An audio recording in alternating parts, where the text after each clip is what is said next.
Okay, so we saw in previous presentation that branding is pretty important.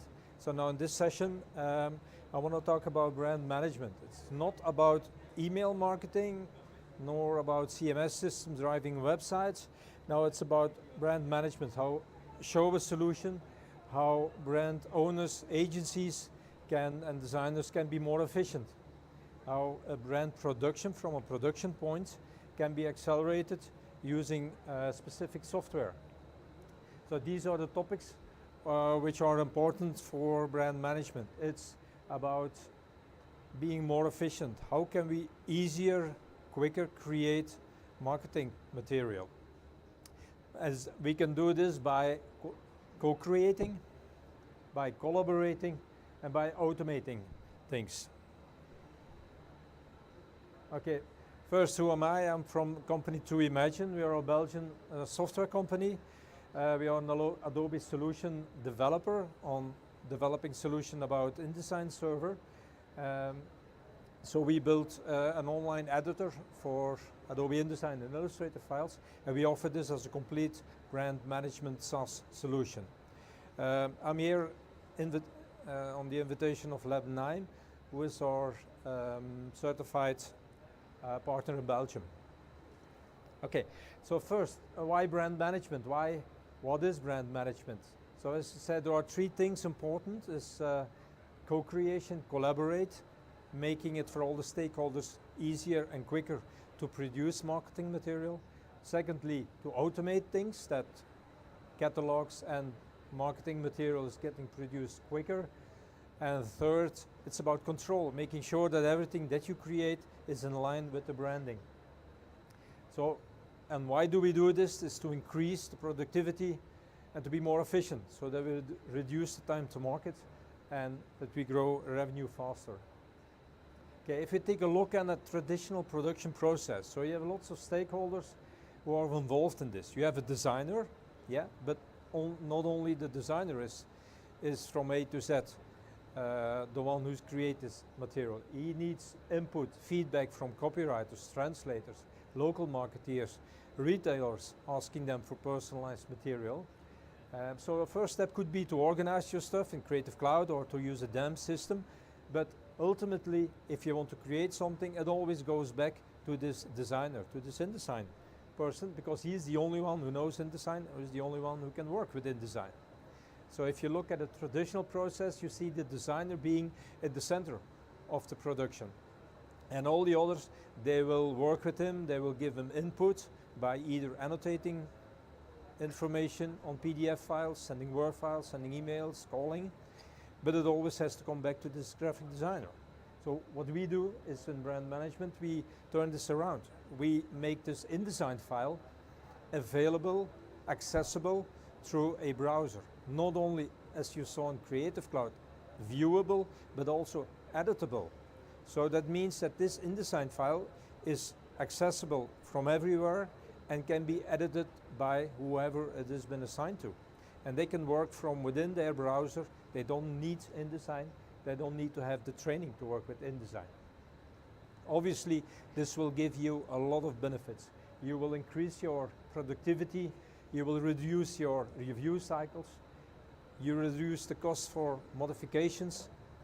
So when you as an agency, you can be more efficient and spend the budget for more creative work, more added value, rather than doing correction circles. So let's look first on the first step, co-creation.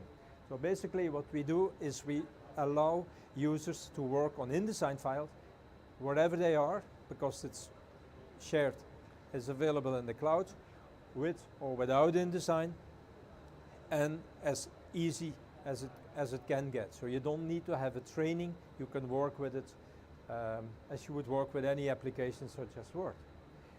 Control is important. It's not that you say, here's my InDesign file, now you can do everything what you like with it, then the end result will not what you like.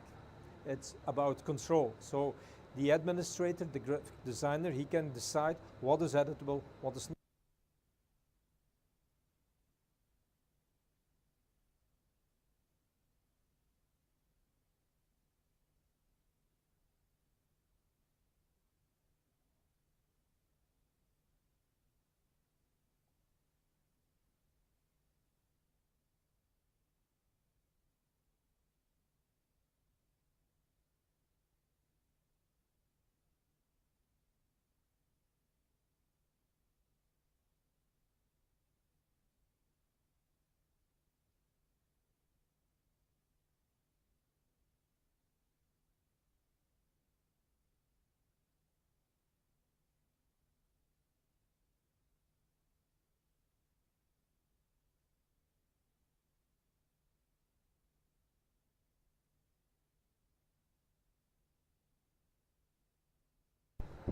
Okay, Yeah, I'm sorry. back with sound. Okay, so as I was saying, it's about keeping in control of your InDesign file. How do we do this? We developed this editor, an HTML5 online editor for working with InDesign files or Illustrator files. It's a very easy, modern UI and UX. It's really performant. You can work with any InDesign file from 1 page up to 200 pages if you like to. And it's optimal for working on a desktop, but also on an iPad. So you can work on an InDesign file from within the browser on an iPad. Okay, let me quickly show you how this then works.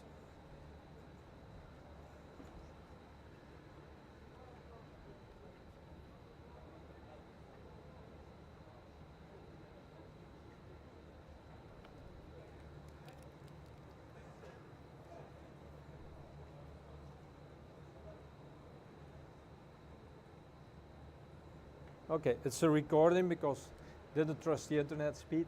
So I'm logged into the brand portal and I'm an end user. I will browse through documents which are InDesign files which have been uploaded by a designer. I can have a quick preview of it. So in this case it's a document of 16 pages. It serves as a template, it serves as a base. So now myself as an end user, I can create my own version, typing in the name. And now this will create a new InDesign file and it will open immediately in the editor. So, and I can now work in this InDesign file without having InDesign, without being a graphic designer. So I can see, I can scroll through my document, see all the pages in one go. I can see on the left the thumbnails. Can have everything, can have link text boxes, anchored objects, you name it, standard InDesign file, can have tables. And let's say I want to edit something. I only can edit as an end user only those objects which have been designed, configured by the administrator. And only in this way that he wants me to work with it. So if I select, for instance, yeah, I can have the interface in different languages. I can see all the editable objects. I can make my workspace a bit bigger. And now let's say I want to edit this text. So you see in this case, it has handles, so I could move this text frame, I could make it bigger, larger. If I want to edit the text, the content, then I double click or click on edit, and then you see the content, the real text as it is in your InDesign file, and then you can change it. In this case, I only can change using paragraph style and character styles, because that's what the designer allows me to do. So do not change the typeface, the color, the size, etc. Yeah. And then it would be just changing your text, clicking on OK, and you see it rendered by the InDesign server. Meanwhile, I don't need to wait for it. Meanwhile, I can click on something else and continue editing in this. In this case, if I would double click and edit on it, there you will see I would have more possibilities. So in this case, I can change the typeface. I can change the size, etc. I could add a hard return here, type additional text. I could change colors. Colors would be the swatches. In this case, you see the interface. I can make the screen bigger. I could have tabs if I worked with tabs. I could change the background if the text would be white. And in case I need to translate, this would be interesting. I could split the screen and see on my right my original text and on the left the text which I'm editing. Yeah, I could zoom in to make it better readable. And when I'm finished, then in this case I want to change the typeface. You see the list of all the typefaces from my brand. You see the colors as also part of my brand. Click on OK. And then it's being rendered by the InDesign server again. Yeah. So this is what you can do. Allow end users change text. In this case, you see also that the text frame has grown, has become bigger because I've added a hard return, so the text frame has grown automatically. Let's say I want to change an image now.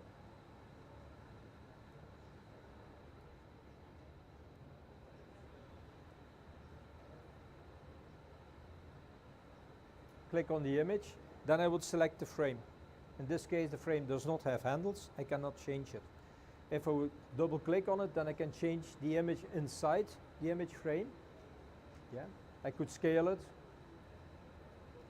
or put it to fit or fill to frame. If I scale it, we allow scaling it up to the maximum calculated DPI. So we will calculate what the actual physical DPI is at that moment, and then it would stop. So a user cannot enlarge an image below the print quality. We could also allow users to change an image, and this you could link collections, image collections to your template where users can choose from, or you could also integrate with DAM systems, image repositories where they can choose images from. Or you could allow a user to upload an image. Let's say in this case it's a pretty small image, 75K. So if I use this one, this will be now inserted, placed in my InDesign file, and this would be the maximum. So a user cannot go make it larger as such because the quality of the image is not good enough. If it still tries by dragging a handle, then you would get an error message telling him that the image is just not good enough. You need to upload a larger image if you want to use it the full width of the image frame. Okay, you see also comments in case that you want to collaborate, pass in information to a colleague or a person who needs to approve your work. You can create these annotations, so there will be small post-its that you put on the object or on the page, and they will be communicated through the work, to the process, the approval process. Yeah. Lastly, if I want to change, let's say, a table, let's show you that we also allow editing of tables. So you select the table, you double click on it, and you'll see the table in this split screen or the full screen. And now you can, if you have the rights, you could insert new rows, new columns, delete rows, change the height or the width of the columns. That's all configurable. Okay, suppose I'm now done as an end user, and I'll stop here. So this is what you can do with our online editor. So allow users who do not have InDesign work in a controlled way on their InDesign. As you saw with the post-its, etc., you need to communicate, you need to collaborate, you need to pass in a task, a document to somebody and instruct them, have a look at this. So well, this we call collaboration, and that's also a fundamental part of our solution. So it means that you could assign a document to somebody. That person will get an email, will be invited to log in into the portal, go to his document, make his changes, and send it to the next in line. Or, for example, an end user creates a document before he can download to high-res PDF. He needs to have an approval from his manager. Okay, so how does this look? I'm a designer. I create InDesign files. I will upload them into the portal. I will organize them in categories and folders, and then they become available to end users. These end users, they can then on their turn access the brand portal and create their own version of this document, and each works simultaneously on their versions. But before that they can download it to high-res, they need to ask an approval from a brand or communication manager. So an email is being sent to this person, he will log in, he will review, and he could say, okay, this document is fine, and you can download this directly to high-res PDF. Or he could say, no, this document needs further graphic modification, and this needs to be done by a designer.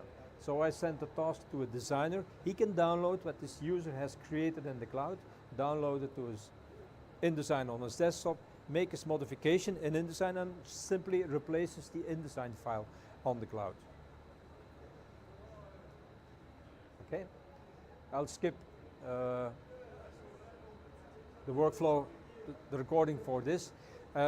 Continue with the last part, brand control. So how do you do this controlling? So we made it that easy that you don't need to train designers, you don't need to learn them to program, to how to create, to set up an InDesign file for it. Just take a standard InDesign file, work with layers, you put layers, and then on certain layers you will put the objects that you want the end user to be editable. So it's very easy, you just agree on which of the layers will be editable. You call the layers, you give them a name, let's say we call the layer text or image. Those will be the layers that will be editable. All the other layers in the InDesign file, they will be there, they will remain there, but they will not be editable by the end user. Yeah, so it's pretty easy and it doesn't require any programming. Take the InDesign file, make sure that you have the layers, put the objects on the layer, create a package, upload into the brand portal, and the document becomes editable by end users.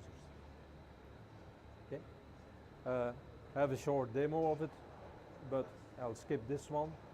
And then in the brand portal you can configure what you want this behavior to be. So what's going to happen when we use the layer called text and all the objects on the text? Well, an administrator can decide whether the object is allowed to be moved, allowed to be scaled, whether the font is to be changed, the size, etc. So all these properties, they are managed centrally.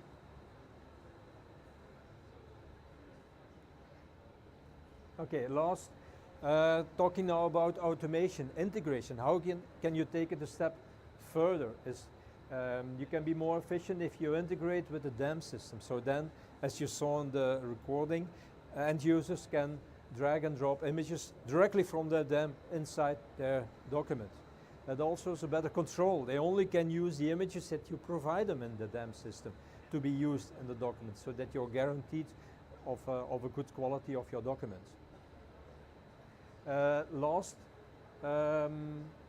if you have heard from Easy Catalog is a pretty known plugin used by designers on InDesign, and it is used to connect with data sources, to connect with Excel files, CSV files, or directly to databases. It allows you to see this data in your InDesign file on your desktop and to automate this process. So you can create catalogs with automatically all the data from your CSV or your database into this InDesign file. Now this is a typically desktop plugin, so it always needs to be done by a designer. Yeah, and again you have a bottleneck because it's always done by the designer. So we took it a step further, so we have Easy Catalog inside our 2Imagine brand portal, so then you can allow these Easy Catalog functions to be done by end users who do not have InDesign, who do not know anything about InDesign, and they then can create their own automated publications catalogs themselves. A short recording, I'll show you this one. Does it start? Okay, so I'm logged in as an end user, log into the brand portal, go to my templates. Here I will select my template for, let's say, a price list. I'm a retailer, I need to create a new price list for Audi of all the accessories. This is the template created by the designer using Easy Catalog on his desktop and upload it. And now I will create my own version. So I will create my price list 2018, yeah, which is a copy of the template. Then the next step, it will ask me, okay, where is your price list? So I will browse through my Excel file, my CSV file, with all my products. So a very simple CSV file with products, prices, etc. This step is only for the debugging, so a user will not do this. Then it will click on create. What happens now is that this InDesign file gets populated automatically with all the data from this Excel file, and the result is ready. So this is actually the time that it takes to generate an 8-page sales price list. You see all the data it's using and it's completely in the style of the branding. So I can immediately download it. I could open it in the editor and make changes if I would like, or I could download it immediately to a high-res PDF. Okay, good. So these are some of the customers we are working for, mainly large brand owners having lots of publications, lots of localized material. Also agencies are using it. So this is in short what you can offer by implementing grant management.